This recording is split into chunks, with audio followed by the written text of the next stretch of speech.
Hey y'all, my name is Elise. Thank you all for viewing, liking, commenting, and subscribing to this channel. Thank you all so much. With that being said, let's get into this video. So a few videos ago, I put out a video talking about changing the texture of your bloodline. And the reason why I put the video out is because I heard a short in which David Banner, a rapper, was talking to Juvenile, another rapper, and basically was giving him props as a father, basically telling him, like, you have broken a generational curse in your family. You have broken a generational curse in your bloodline. And David Banner used the term texture to describe what Juvenile did. Now, I'm no way, shape, form, or fashion trying to say that Juvenile was able to break the generational curse through a godly method. That's not what I'm saying at all. But nonetheless, he broke the generational curse of poverty, and so that allowed his daughter to be put into a different atmosphere, and become a doctor. Now, again, I'm not sure if she's a physician doctor or she's a PhD doctor, but she is a doctor nonetheless. He has officially changed the texture of his bloodline. So in this video, I just want to give a biblical context to changing the texture of a bloodline, as well as use a few examples from the real world. So the definition of texture is the feel, appearance, or consistency of a surface or substance. And synonyms to the word texture is appearance, quality, and character. All of us come from a bloodline. All of us come from bloodlines. You have your mother's side of the family, you have your father's side of the family. You know what the quality of bloodline you come from. You know the appearance of the bloodline that you come from. You know the character of the bloodline that you come from. Say, for instance, like my family, for example. There's different families that my family chose not to intermingle with. Why? Because of the appearance of the other said bloodline, because of the quality of what they thought this other bloodline represent. There's no way that they would intermingle, have children with that other bloodline. Why? Because of the texture of that bloodline, or the DNA of that other bloodline. You just didn't want to commingle with other bloodlines. And really, that's how it should be. You know, we shouldn't be intermingling with just anybody, because you don't know what the texture of somebody's bloodline is. You really don't know, because 9 times out of 10, that person that you're dealing with, they don't even know the real texture of their bloodline. They know the surface. So excuse me, a few weeks ago, there was a very public beef going on the internet between siblings. Glorilla and her sister was beefing. Really, it was a one-sided beef, because Brorilla, which is what the internet dubbed her as, she felt some kind of way about her sister. She felt that her sister should have done more for her family. Her sister should have done more for her siblings. They struggled together, and she succeeded. She came out of the mud. She came out of poverty, and she felt like she should do more for the family. Well, that goes to show you that there's really nothing new under the sun. Even from biblical days, family members felt like other family members owed them something. You know, they felt entitled to other family members. Dare I say, they were jealous of certain family members. You know, God has called each and every last one of us, in a bloodline, to be the difference, to be the change. But let's just be real. We're all called, but certain people are chosen to what? Change the texture of their bloodline, change the texture of their family. All throughout the Bible, we see that there's multiple people that can be used in a family to complete God's purpose. Multiple people can be gifted. Multiple people can be talented to do whatever it is that God called them to do or chose them to do. Say for instance, the Jackson family. Granted, we know the major stars from that family bloodline was Michael Jackson and then Janet Jackson, close by. Two different people belonging to the same bloodline, and they both changed the texture of their respective bloodlines. Yes, they changed the texture of the bloodline as a collective, but Michael Jackson, for all intents and purposes, have a lineage, even though some people say otherwise, of his own. Janet Jackson has a lineage now of her own. Everybody in that family plays a role. Like, it's safe to say that LaToya Jackson is like the black sheep of the family. Rebe, who was the oldest, she changed the texture of the bloodline. She got married young and she had children and she lived a very private life. She changed the texture of their bloodline, right? So in this video, I just want to put the Bible into context and showing how different people in our bloodlines are called and chosen to do different things, and how each and every last one of us can potentially change the texture of our bloodline. We can either break generational curses or we can add to the generational curses, but every single last one of us play a role in our bloodline. You know, some people are called to do mighty things in the bloodline, and some people just, to be honest, they just won't. They'll continue to repeat the cycles in the bloodline, unfortunately, and some people will soar in the bloodline. And unfortunately, there will be jealousy in the bloodline. There will be jealousy because we're all talented, but oh man, you made it. You made it. We're all talented, but you made it. Now I feel some kind of way. Now I feel entitled to your money. Now I feel entitled to your resources. Now I feel like you're not doing enough for me. We come from the same bloodline. We come from the same family. Anyway, the Bible is all about family. The Bible is centered around family. The Bible is really truth and life. The Bible really is biblical instructions before leaving this earth. Everything that we're going through in this natural world, everything that we're going through in life, everything that we're going through in our respective bloodlines, it happened in the Bible. Let's say, starting off with Adam and Eve, they were the first people to change the texture of our bloodlines. Why did they change the texture of our bloodlines? Because they went against our Creator, our Heavenly Father God. They did the opposite of what He told them to do. Eve allowed herself to be tricked by an outsider, by a serpent, by Satan, and she did what God commanded her and Adam not to do. And when they did that in Genesis 3, when they ate from the forbidden fruit, that completely changed the texture of the human existence as we know it. That's the very first example of a couple changing the texture of a bloodline, right? The very first example. That trickled down to their sons, Cain and Abel, in Genesis 4, where you have the very first murder that was committed by Cain, who murdered his brother. The very first murder recorded in the Bible.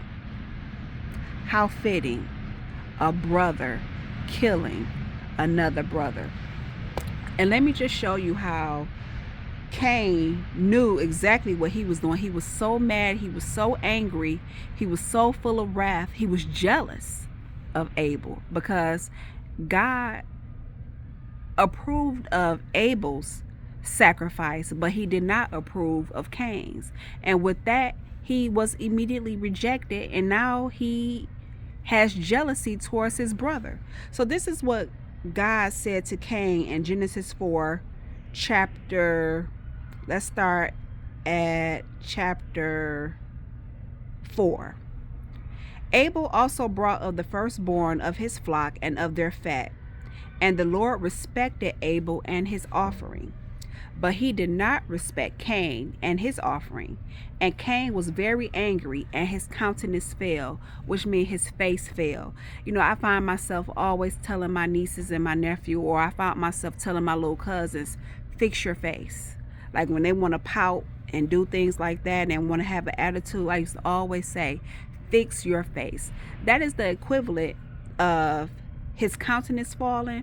That's the equivalent of basically God asking him, why is your face like that? Why is your face turned up? What's wrong with you? Why are you upset? Right? So God said to Cain in chapter 6, verse 6, excuse me. So the Lord said to Cain, why are you angry, and why has your countenance fallen? If you do well, will you not be accepted? And if you do not do well, sin lies at the door, and its desire is for you, but you should rule over it. So basically God was telling Cain, if you do well, you will be accepted. If you do well, you will be accepted. But if you do not, sin lies at your door. I already see it in your face, son. Your countenance has fallen. I see the anger in your face. I see the jealousy in your eyes. I see the rage building up in you. Sin is waiting for you, but I want you to rule over it. You're more powerful than sin. Rule over it.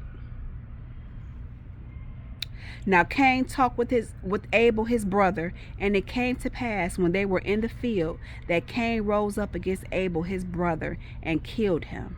Then the Lord said to Cain, where is Abel your brother?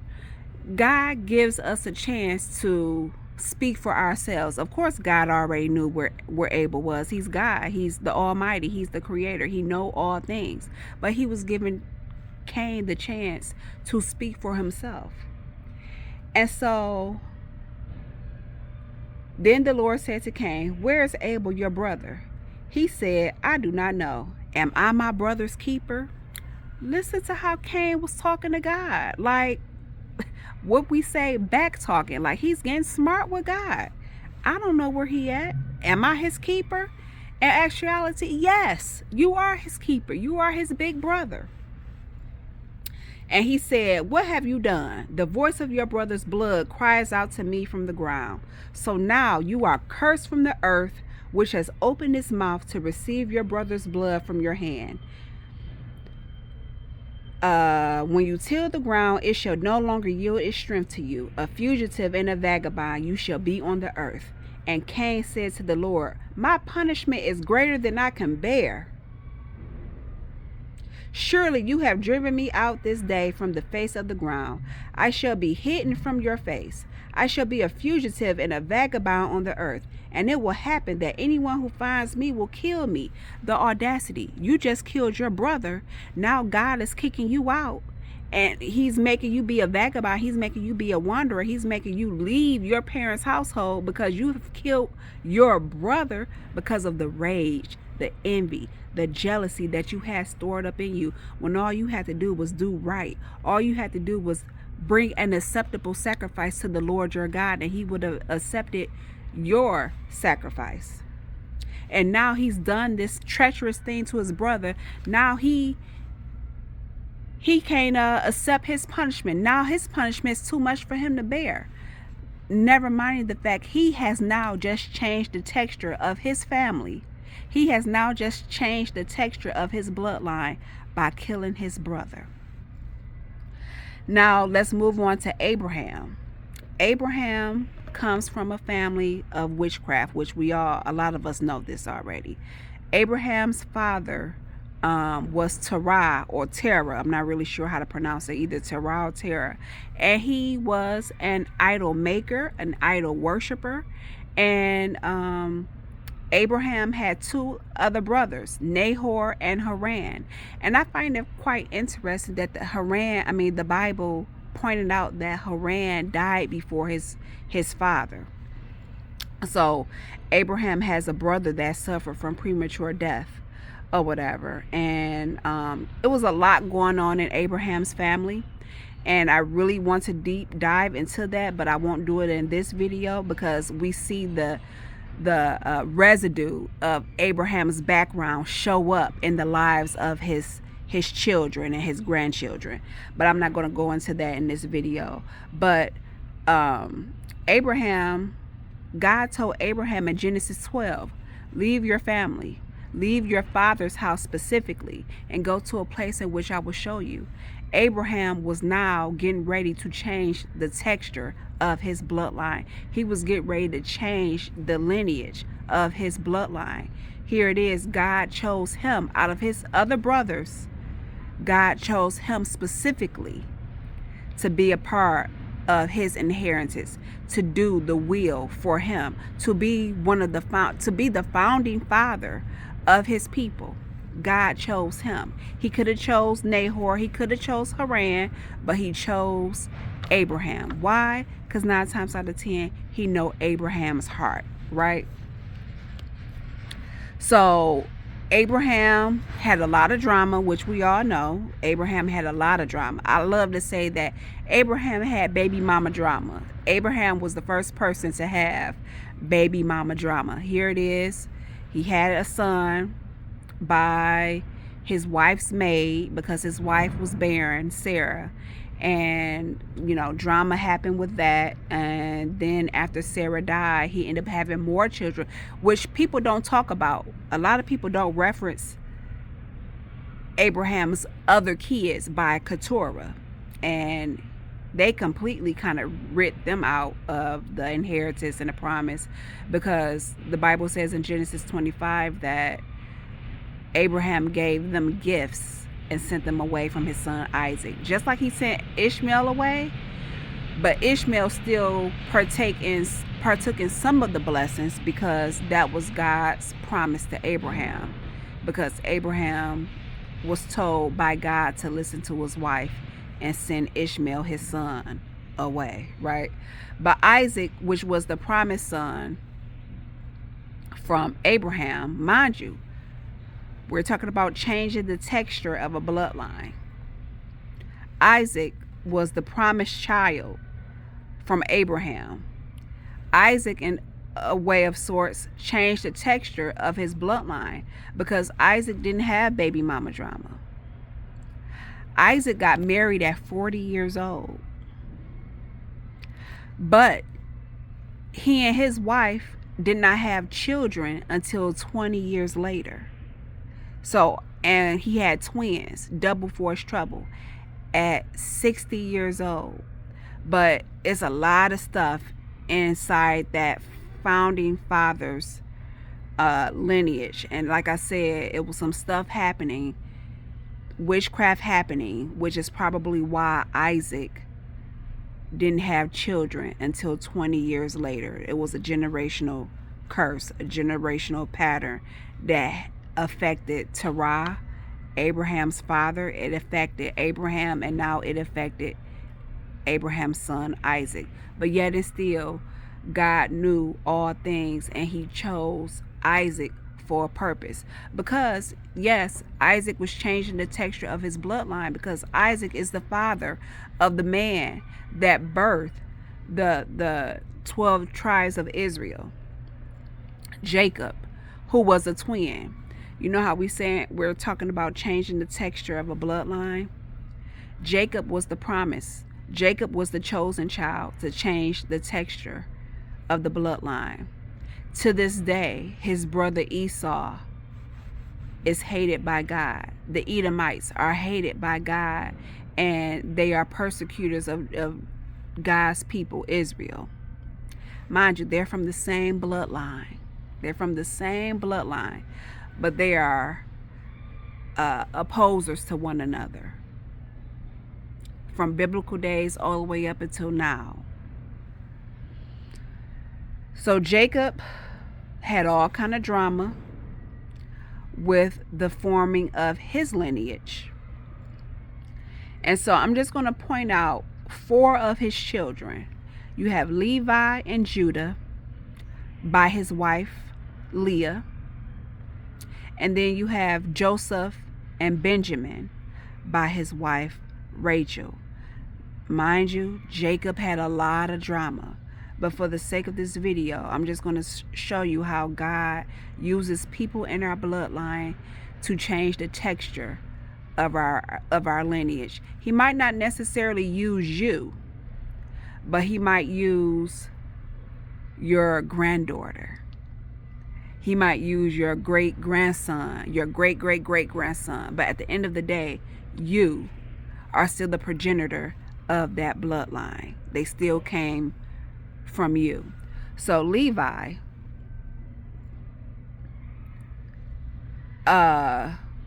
is the great-great-great-grandfather, I'm not sure how many great-grandfathers, of Miriam, Aaron, and Moses. Judah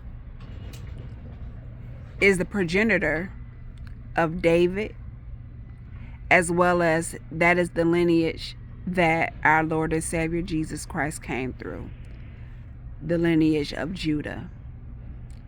Joseph saved his family from a deadly famine. We already know what happened with him. His brothers were jealous of him. His brothers sold him into slavery. But everything that they did for his evil worked out for his good, because somehow, some way, God had to get Joseph to Egypt. Now, little did Joseph know he had to go through a lot of heartache and pain to do what God predestined him to do, which was save his family from a deadly famine. And then you have Benjamin, who birthed the first king of Israel, which was Saul.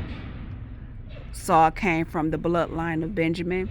And then one of the greatest apostles of the New Testament, Paul, whose original name was Saul, he comes from the lineage of Benjamin.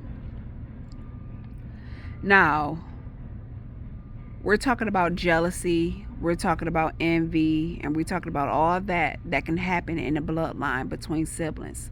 Let's look at Miriam, Aaron, and Moses.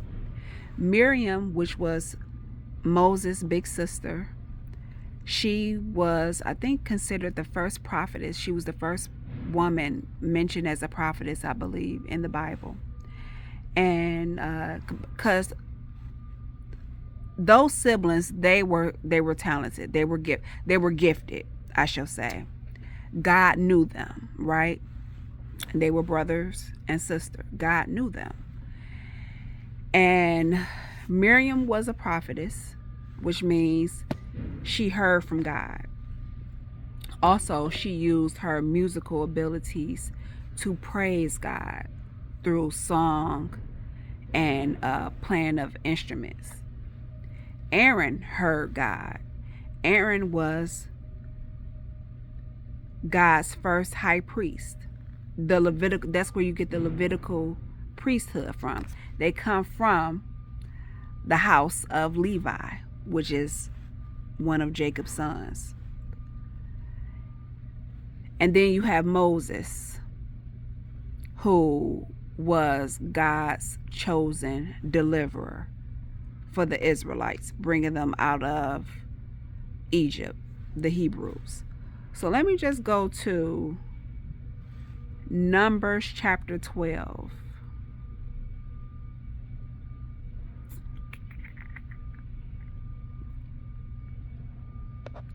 Because Miriam had beef with Moses, and Aaron was a people pleaser. So Miriam got beef, now he got beef too. They double team Moses, basically, right? So I'm starting at verse 1. Then Miriam and Aaron spoke against Moses because of the Ethiopian woman whom he had married, for he had married an Ethiopian woman. So they said, has the Lord indeed spoken only through Moses? Has he not spoken through us also? And the Lord heard it. Now, you know how siblings do. at least I know how me and my siblings are. You know, me and my twin brother can double team my sister, or my sister and my twin brother can double team me, or you will have my older brother, my twin, and my sister triple teaming me. Like, that's just how siblings do, right? But this goes to show you God don't like that. God don't appreciate that. Like, we're siblings, we shouldn't be double teaming one another. We shouldn't have things to say, especially when God is using one of us for his purpose, right? So now the man Moses was very humble, more than all men who were on the face of the earth.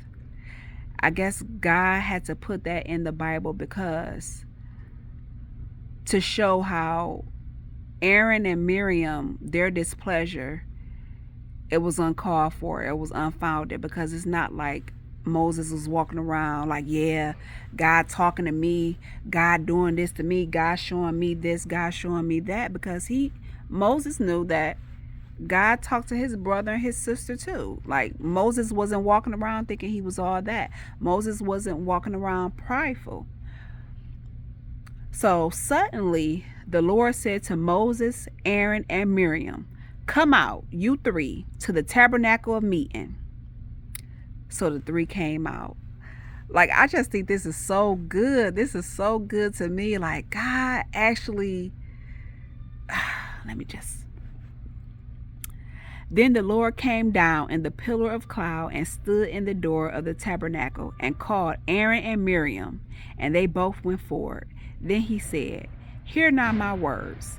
If there is a prophet among you, I, the Lord, make myself known to him in a vision. I speak to him in a dream. Again, God has made himself known to Aaron and Miriam, right? They were both prophets of sorts, and the Bible actually calls Miriam a prophetess. Not so with my servant Moses. He is faithful in my whole house. Like, God showed up with Moses face to face, even though he showed up with Moses in a burning bush, but he allowed Moses to see the form of his back. That's when Moses' face was shining. And the people of Israel, they were scared. So Moses had to talk to them with a veil on their face. They were so ruly and so prideful and so irritating, and so they complained about everything, but yet they were scared of everything too. Like, so just like our people today. Anyway, not so with my servant Moses. He is faithful in all my house. I speak with him face to face, even plainly, and not in dark sayings, and he sees the form of the Lord. Why then were you not afraid to speak against my servant Moses? So the anger of the Lord was aroused against them, and he departed. And when the cloud departed from above the tabernacle, suddenly Miriam became leprous, as white as snow. Then Aaron turned toward Miriam, and there she was, a leper. So Aaron said to Moses, oh, my Lord, please do not lay this sin on us, in which we have done foolishly and in which we have sinned. Please do not let her be as one dead, whose flesh is half consumed when he comes out of his mother's womb. Because leprosy was a very nasty and debilitating disease. Like, people's limbs and stuff used to fall off. So Moses cried out to the Lord, saying, please heal her, O God, I pray. Now the brothers like, oh my God, like, our sister is leprous. Oh God, heal her. Then the Lord said to Moses, if her father had but spit in her face, would she not be shamed 7 days? Let her be shut out of the camp 7 days, and afterward she may be received again. What does 7 days represent? Completion, right? 7 days. You want to talk about my son, you want to talk about my servant, and you thought I wasn't going to do anything about it? You thought I was going to let that slide because that's your brother? Yeah, that's your brother. That's your little brother at that, but he's also my chosen servant. And you tried to gang up on him, you and Aaron, Miriam, because you the oldest, you should know better. So let me make the example out of you.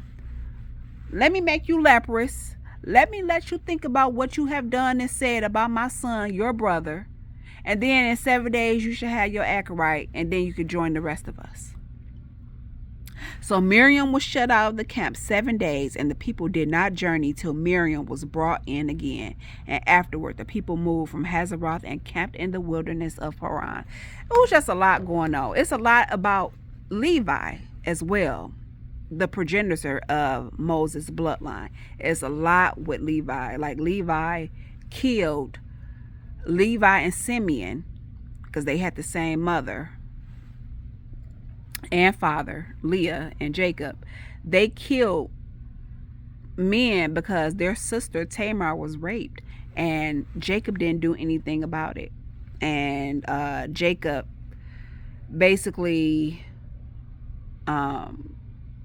made an agreement with them because, you know, he made an agreement with these people, and the agreement was that the men of this certain other bloodline had to get circumcised, and Levi and Simeon wanted revenge for their sister, for disgracing their sister, for dishonoring their sister. And so long story short, Jacob was mad about it, and he cursed Levi with anger, right? He spoke anger into Levi, and that carried on down to Moses. Remember, Moses wasn't able to go into the promised land because why? He struck the rock when God told him to do something else with the rock, because Moses was so mad and so fed up with the people. He did the opposite of what God told him not to do. And for that, mind you, the most meekest man, the humblest man at that time who had walked the earth, couldn't go over into the promised land because why? His anger. Anyway, so that goes to show you that particular bloodline. And then just to give a little bit more context to Moses' bloodline and lineage, Aaron became a high priest, and Aaron's bloodline was responsible for being the Levitical priesthood. But God killed 2 of Aaron's sons because they brought strange incense, or they burned strange fire. They did strange sacrifices. I can't remember exactly the story, but I do remember that God killed 2 of Aaron's sons for disobeying God, right? But then you have Moses, the deliverer of the whole nation of Israel, which is Jacob. But remember, God changed Jacob's name to Israel. He is responsible for the whole trajectory change. He changed the whole texture of the bloodline by bringing them out of slavery.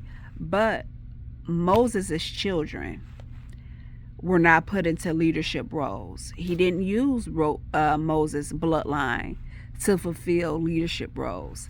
He used Aaron's bloodline. But yet, the major deliverance, he used Moses. You see how God can call people from the same bloodline to do different things. Everybody is not going to be important, quote unquote, in the bloodline, but you're definitely responsible for changing your bloodline, whether for the good or for the bad. I feel like I'm rambling. I feel like I'm all over the place, but I'm just going to keep on going. You have Judah, you know, Judah is responsible for David being birthed into the bloodline or whatever. David came through the bloodline of Judah. Now, David had similar instance with his brothers. Like, he was the youngest, he was the 8th child.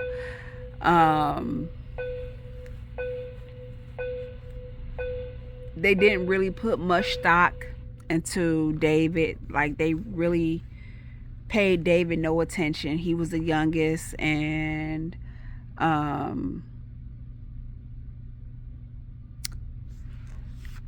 basically God had chosen David to be his next king.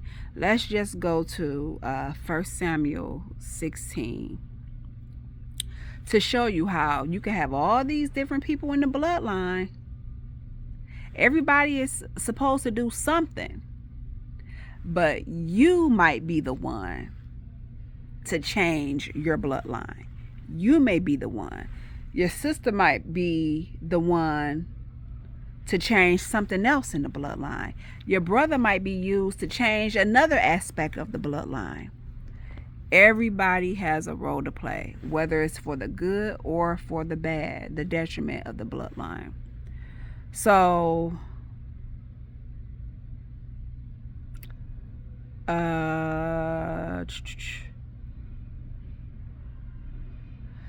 and this also goes to show you how God knows each and every last one of us, right? I'm going to start at 1 Samuel chapter 1.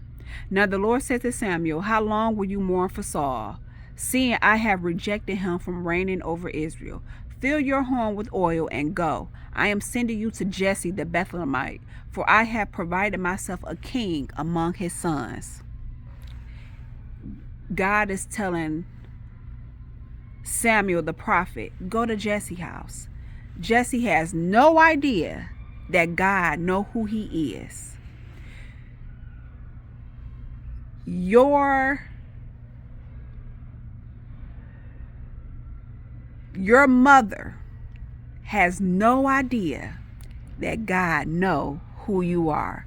You know, because we come from a family, most of us come from a family where people take familiarity for granted.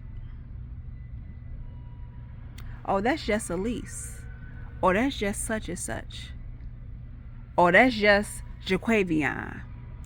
Not knowing that God knows Jaquavion. Not knowing that God knows Elise.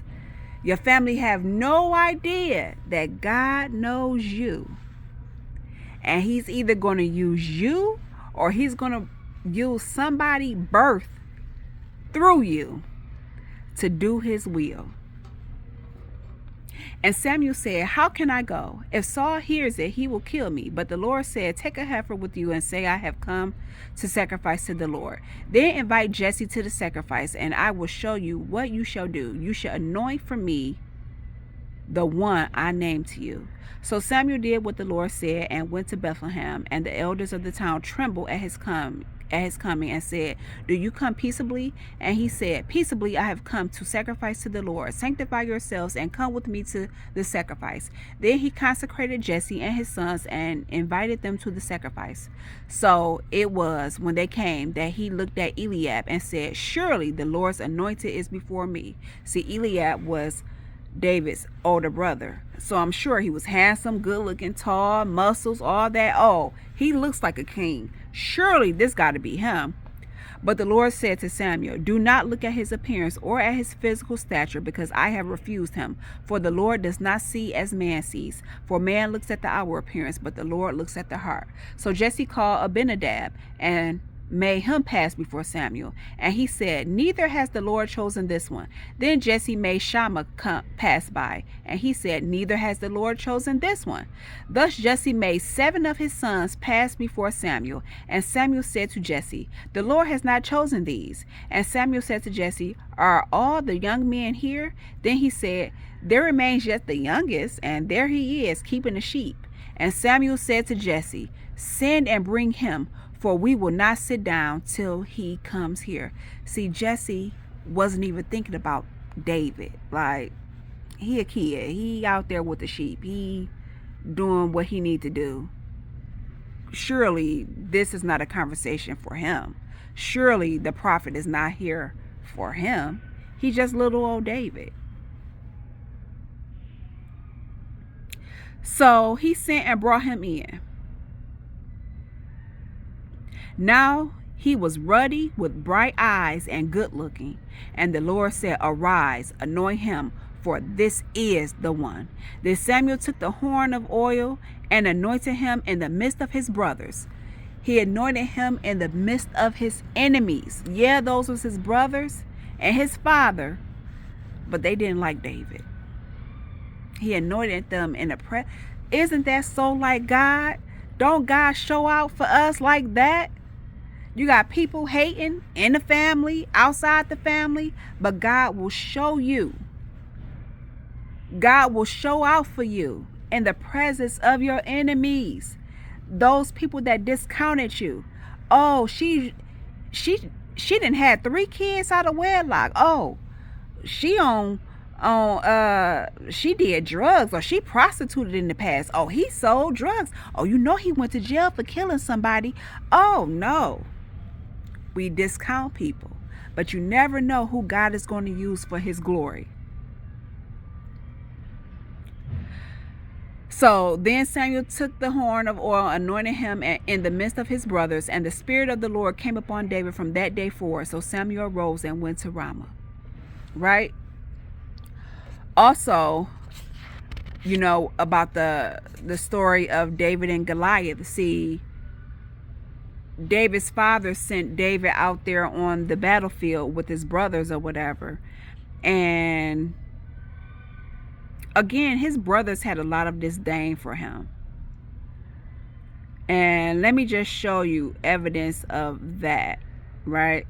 And David was very brave, and Saul, along with David's brothers, were not. So this is Goliath talking right here. I'm in 1 Samuel 17 verse 8. Then he stood, this is Goliath. Then he stood and cried out to the armies of Israel and said to them, why have you come out to line up for battle? Am I not a Philistine, and you the servants of Saul? Choose a man for yourselves and let him come down to me. If he is able to fight with me and kill me, then we will be your servants. But if I prevail against him and kill him, then you shall be our servants and serve us. And the Philistines said, I defy the armies of Israel this day. Give me a man that we may fight together. When Saul and all of Israel heard these words of the Philistines, they were dismayed and greatly afraid. Now David was the son of that Ephrathite of Bethlehem, Judah, whose name was Jesse, and who had 8 sons, and the man was old, advanced in years in the days of Saul. The 3 oldest sons of Jesse had gone to follow Saul to battle. The names of his 3 sons who went to the battle were Eliab the firstborn, next to him Abinadab, and the third Shammah. David was the youngest, and the 3 oldest followed Saul, but occasionally David went and returned from Saul to feed his father's sheep at Bethlehem. And the Philistine drew near and presented himself 40 days, morning and evening, taunting them. Then Jesse said to his son David, take now for your brothers an ephah of this dried grain and these 10 loaves, and run to your brothers at the camp. And carry these 10 cheeses to the captain of their 1,000, and see how your brothers fare, and bring back news of them. Now Saul and they and all the men of Israel were in the valley of Elah, fighting with the Philistines. So David rose early in the morning, left the sheep with the keeper, and took the things, and went as Jesse had commanded him. And he came to the camp as the army was going out to fight and shouting for the battle. For Israel and the Philistines had drawn up in battle array, army against army. And David left his supplies in the hand of the supply keeper, ran to the army, and came and greeted his brothers. Then as he talked with them, there was the champion, the Philistine of Gath, Goliath by name, coming up from the armies of the Philistines, and he spoke according to the same words. So David heard them. And all the men of Israel, when they saw the man, fled from him and were dreadfully afraid. So the men of Israel said, have you seen this man who has come up? Surely he has come up to defy Israel. And it shall be that the man who kills him, the king will enrich with great riches, give him his daughter, and give his father's house exemption from taxes in Israel. Mind you, God had already anointed David as king in front of his brothers, in front of his father. Here it is right here. The men are saying, whoever kills David, whoever kills Goliath, whoever kills this giant, they will be greatly enriched. They will get great riches. They will get a wife. They will get the king's daughter, and the father's house, David's whole house, his father's whole house will not have to pay taxes, and give his father's house exemption from taxes in Israel. David changed the texture of his bloodline. He had already changed the texture by being anointed king. He really changed the texture of the family bloodline, probably bringing them out of poverty of sorts, because now they don't have to pay taxes.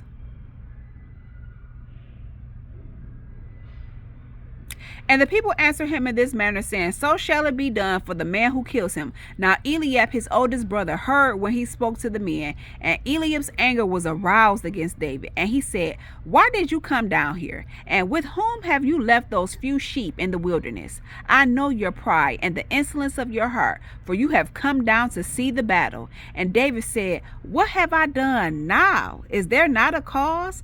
Like, what have I done now? Like, I'm just here because our daddy told me to come out here and see how y'all was doing, and I'm asking questions because I see y'all afraid of this giant. Y'all afraid. I'm asking questions, and now you turning your anger out on me. Now you picking on me because you can't fight Goliath, because you scared of Goliath. Now you picking on me. My time is getting ready to run out, but real quick, let me just show you David's children. Now, David had a lot of stuff happening in his bloodline. David had a lot of stuff. Even though David changed the texture of his bloodline, a lot of things happened in David's bloodline because of some of the things that David did to change the texture of his bloodline. Remember, David committed adultery and killed his side piece husband, right? And they end up having a child, and the child died or whatever. And you know, a prophet was sent to David, basically let him know the sword will never leave your house, because this sin you have done, the sword will never leave your house. So you have Amnon, who was David's firstborn, killed by Absalom after raping Tamar, his sister. So Amnon, the firstborn, was killed by his brother because he raped their sister. And little do people talk about, Amnon's cousin was the instigator behind it. Like, hyped him up to do what he did to Tamar. Hyped him up. Absalom rebelled against David and was killed by Joab, which was one of David's advisors. Adonijah, who was another son of David, attempted to usurp the throne from David and was killed by David's son Solomon. Solomon actually did succeed as king, but he became one of the wisest men, or the wisest man to ever live.